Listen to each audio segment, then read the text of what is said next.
Well then, thanks a lot, housekeeper. Make sure you do your job properly. Suddenly, my eldest son's wife, Alyssa, blurted out to me. A housekeeper? Who are you talking about? I was shocked by the words that came out of her mouth. No way! It's obviously about you, Dorothy. She answered as if it were obvious. I never said anything about living together. The reason I thought about rebuilding the house was for my own future life. While looking at the model house photos brought by their construction company, my daughter-in-law and granddaughter frolicked around without any regard for me. I want my room to be over there. This kitchen is lovely, isn't it? Both of them were saying whatever they wanted. You know, I'm the one building the house, right? Nobody said anything about living together, did they? I pointed it out to them. Oh, Dorothy, you'll need some care when you're not as good at moving around, right? That's why I'm saying we should live together before that happens. I never said I wanted to live together. The last thing I want is to live with these two. I thought, if I'm going to be taken over by people like them, I might as well turn it into a vacant lot. The house is full of memories, but it's too big for me now. Maybe it's a good opportunity. Soon after I started living in the new house, calls from Alyssa kept coming. I thought, they finally seem to have realized. I was determined to ignore her calls, but she was so persistent that I answered the phone. Hello, what's up? My voice was drowned out by the agonized scream let out by Alyssa from the other end of the phone. Ha, in your face, I muttered in my heart. My name is Dorothy and I'm 80 years old. My husband died of cancer 5 years ago. By the time it was discovered, it was already terminal, and all we could do was palliative care to relieve the pain. Still, thanks to the medication, he didn't seem to suffer too much at the end, which might have been for the best. My eldest son, Tony, is our only son. He's 55 years old and nearing mandatory retirement, but he's still on assignment.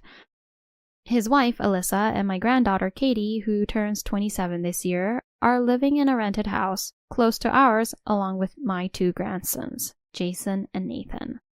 Jason has graduated from university and found a job, and Nathan is also graduating this year. The boys have both moved away from home to support themselves. When the grandchildren were little, the whole family used to move with Tony due to job transfers, but they started living in a rented house near ours when my granddaughter entered high school. I'm worried about you, Mom, but I can't come back here yet, he said apologetically. It seemed like he was concerned about me, but in reality I realized that it was because Alyssa refused to move with the transfers. Before my husband died, neither Alyssa nor my granddaughter ever visited him in the hospital. The boys, being loved by my husband, would sometimes stop by after school, but his wife and granddaughter didn't even help with the funeral preparations, only showing up on the day. Since then, they hardly ever come to our house, and when they do, it's usually to ask for money. Katie, being the first grandchild, might have been spoiled too much by us because she has always come asking for things she wants, and that hasn't changed. After graduating from university, Katie didn't like the company she started working for and quit within a year. Since then, she only works part-time when she needs pocket money and spends the rest of her time hanging out. Hey, Grandma, there's this accessory I want. Can you buy it for me? I want to buy some new clothes, but I don't have any money. Can you help me out? Even with my careless granddaughter, I can't help but feel weak when she behaves like that. I know it's not good, but I end up giving her money anyway. Excuse me, Dorothy, could you lend me some money? I thought, lend you money? You've never paid me back before. Every time Alyssa comes to ask for money, I remember.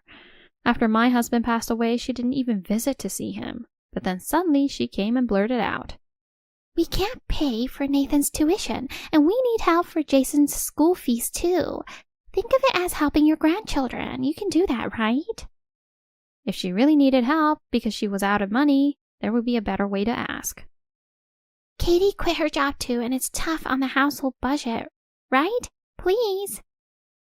I paid because I thought I was helping my eldest son's family, but she took advantage of that and started coming to ask for money all the time. Why do you need so much money? Isn't Tony sending you enough for tuition and living expenses? I asked suspiciously. Dorothy, raising children nowadays costs a lot. And think of it as an investment in the grandchildren. It's a bargain. My eldest son's wife said without a care. Thinking she was too reckless with money, I even called my son. You're sending them living expenses and tuition, right? Can you talk to Alyssa about it? When I told him, he said, I've transferred the living expenses and I've also put the cash I inherited from Dad into the same account, thinking it would cover the children's tuition. So there shouldn't be a shortage. All right, I'll talk to her. My son promised to speak with her. Things got a bit better immediately after that, but after a while they started saying they were short on money again. Recently, not just my eldest son's wife, but also my granddaughter started coming to ask for money. Hey, Grandma, I want to go on a trip, but I don't have enough money. I usually refuse at first since I can't just give money to a child like giving pocket money, but I always end up getting pushed over by her pleading voice. Once I stumbled and fell over a small step in the house. I wasn't injured, but I felt the decline of my physical strength. This house is old too. I need to do something about it. Thinking that, I immediately contacted a construction company to get an estimate. Then I found out that I could build a small care home for about the same amount it would cost to remodel the current large house. I'm sure my eldest son and his wife are thinking about their own old age, and I wanted to spend my time comfortably in a house that's easy to live in. Maybe it's a good idea to rebuild from scratch. The house is filled with memories of family times, but considering my body will get weaker, it seemed better. However, somehow my eldest son's wife and granddaughter found out about the rebuilding, came with housing catalogs and model house photos, and said to me, Dorothy, if you're going to rebuild anyway, shouldn't it be stylish like this? As my eldest son's wife said that, my granddaughter also said, The place we're living in now is old and dirty, so I couldn't invite friends over. This would be wonderful. They kept talking about how the layout should be, what to do with the rooms, leaving me out of the conversation. Hey, I never said we were going to live together. What are you assuming?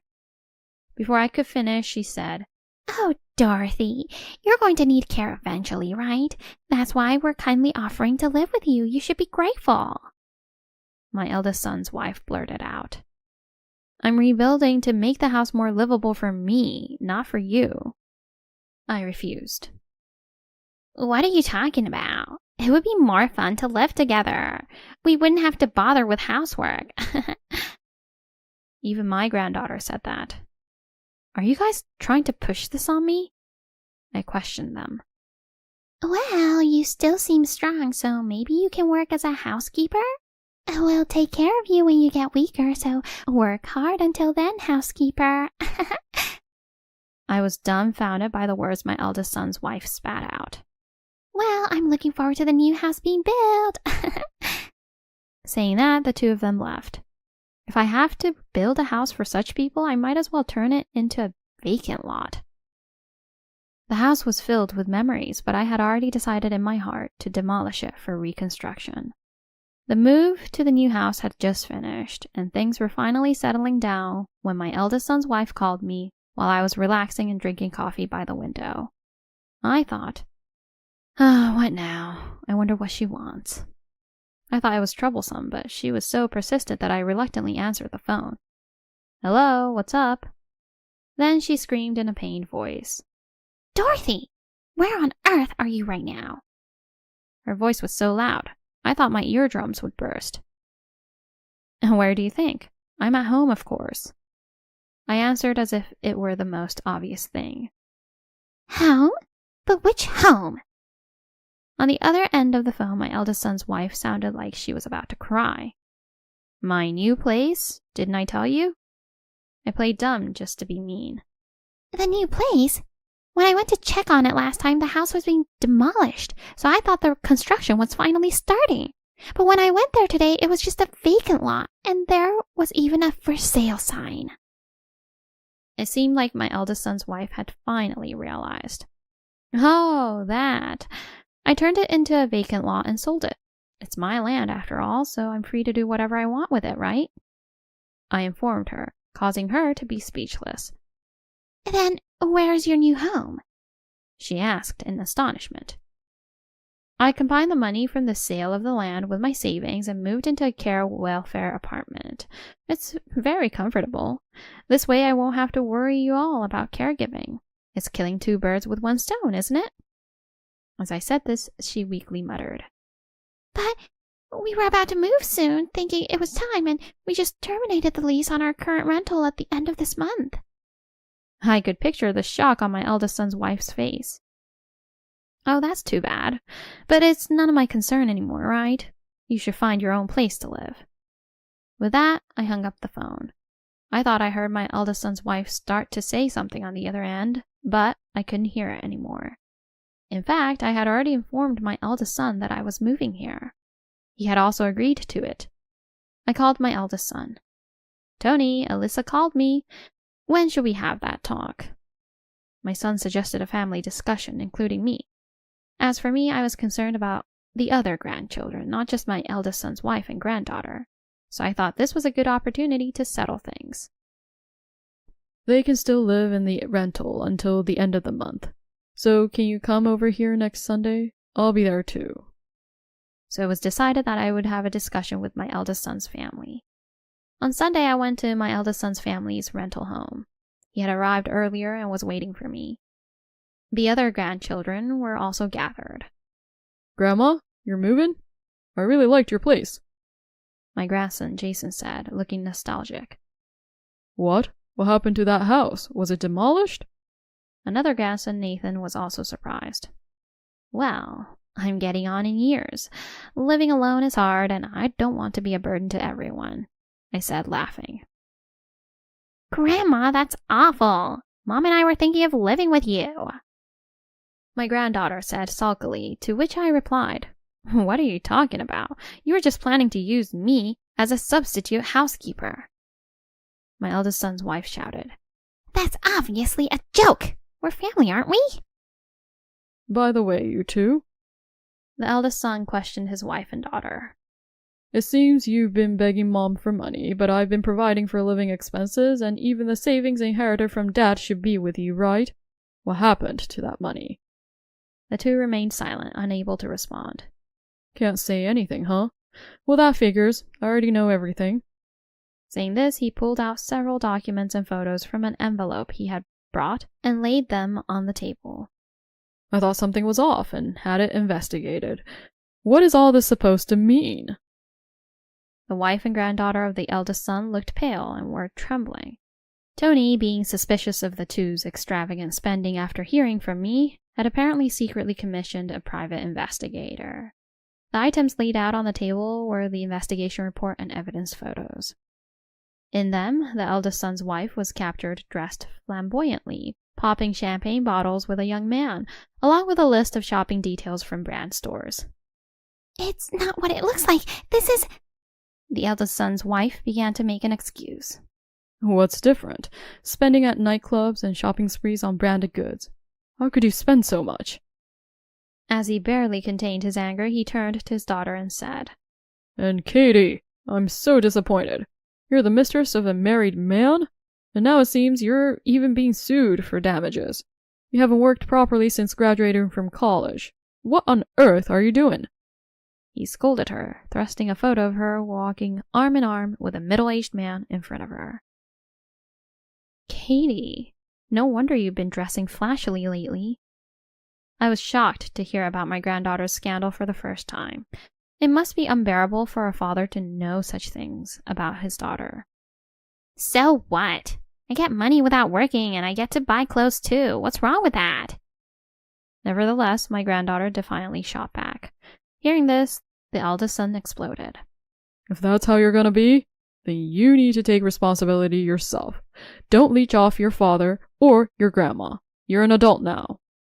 But I can't pay for the damages. Help me. Dad, Grandma. The granddaughter cried out in tears. Though it was pitiful to see her like this, sympathy was the last thing needed. She had intended to exploit me together with her mother. The eldest son spoke up. Enough already, Alyssa. We're getting a divorce. The kids are grown up, and even Nathan will soon graduate. I'll take care of what's left. The atmosphere was tense. The division of assets will cancel out the money you've misused. You'll have to manage the rest on your own. With that, Alyssa dropped the bombshell. What about all those years you left me alone? I was the one who stayed behind and raised the kids while you were away. The eldest son's wife retorted. I do feel sorry about that, but using that as an excuse to misuse living expenses and exploit Mom to make your own life easier? That's wrong. He was right. Besides, you were the one who didn't want to follow my transfers. I felt sorry for the kids having to change schools every time. That's why I trusted you and left it in your hands. The eldest son bit his lip in frustration. What about a place to live?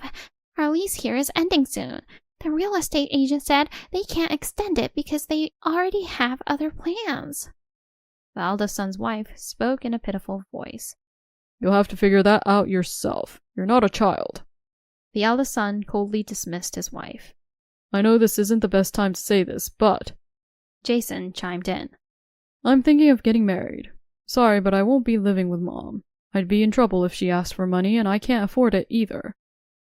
Jason also spoke coldly. That makes sense.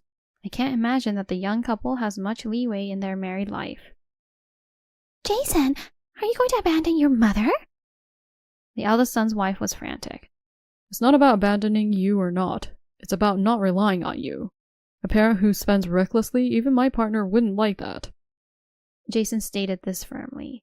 Then Nathan added, I have 1 more year of university, but I'm already living on my own and it won't change even after I get a job. So if Dad is paying for tuition, that's fine by me. He spoke indifferently, but maybe that's just how boys are. If Dad and Mom get divorced and my brothers go their separate ways, what about me? What should I do? The granddaughter pleaded with a pained expression. Hearing this, the eldest son said, Katie, enough is enough. Stop hanging on to others and get a job. And take responsibility for your own actions. That's what being an adult is about. No, I don't want to work now. I want to live easily and have fun.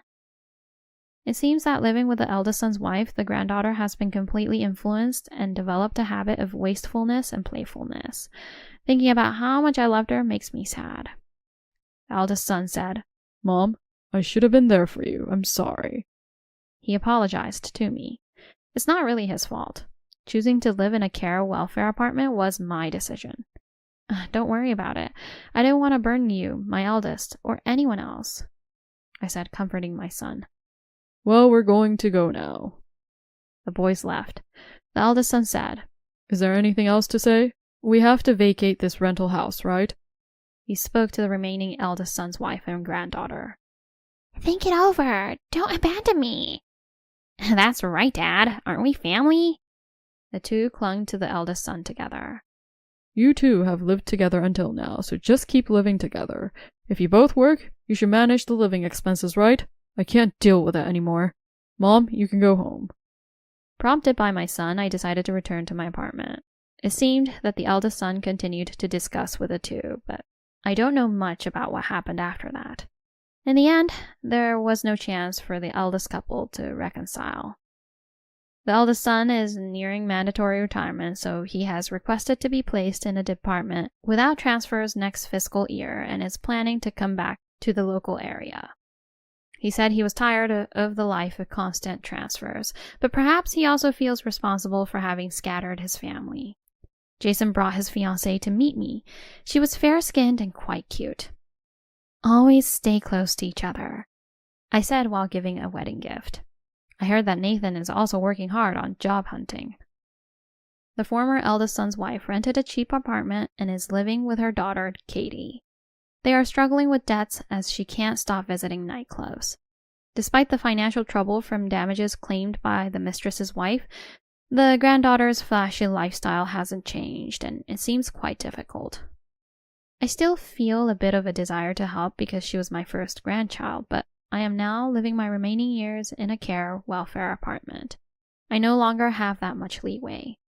The apartment I moved into was newly built and popular, filling up quickly.